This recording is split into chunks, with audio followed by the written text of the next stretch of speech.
One of the most fascinating exhibits at the Newark Museum is its world-famous Tibetan collection. Last month, the Dalai Lama came to see that collection. It was his third trip to the Newark Museum and, by any standard, a historic pilgrimage. Every time the Dalai Lama comes to the Newark Museum, the media turns out to meet him. Enough. All right? Okay. He is a holy man. According to Tibetan Buddhist tradition, he is the 14th reincarnation of the Lord of Compassion. I met you once before when you were with Cardinal Cook at St. Patrick's Cathedral. Yes. I am delighted to see you again. He is a political man, the exiled leader of more than 6 million people. These costumes are from your birthplace in Ondo. Yes, that's right. Here at the Newark Museum are fragments of his shattered society. The altar room, both an exquisite exhibit and a sacred space, filled with objects still part of daily religious ritual. Buried in the new altar are pieces of Newark's first Tibetan shrine, built in 1935, coincidentally the year the Dalai Lama was born.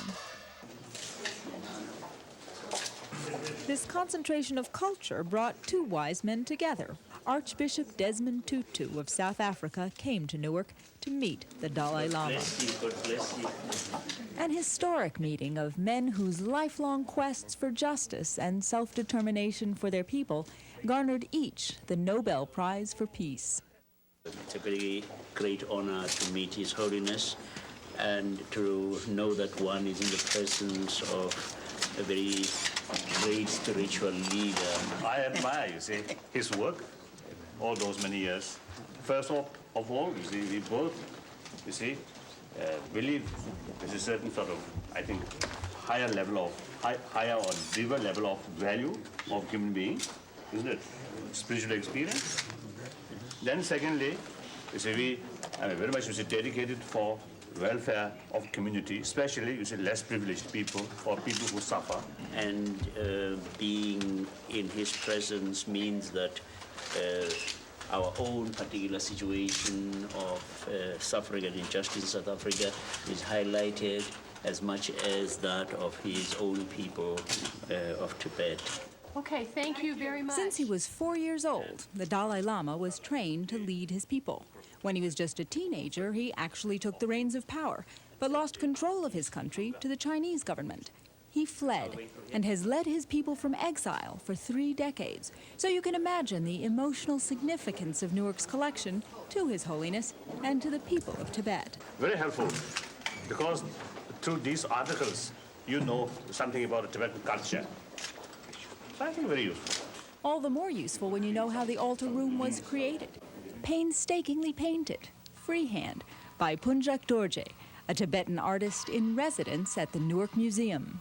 In Tibet, and Chinese destroy lots of temples and culture. Actually, they're destroying all the cultures, not the monastery, not the religions, but the culture. Each color and object has a separate significance. The seasons are shown by colored flower blossoms, and the bright red, blue, and yellow stripes symbolize the rainbow. Auspicious emblems and mantras on the walls enhance the sacred nature of the shrine. The Tibet collection was started in 1911. Today, it is unrivaled in its depth and scope. I really, I'll say, appreciate the quality of these articles. It's very good, very important.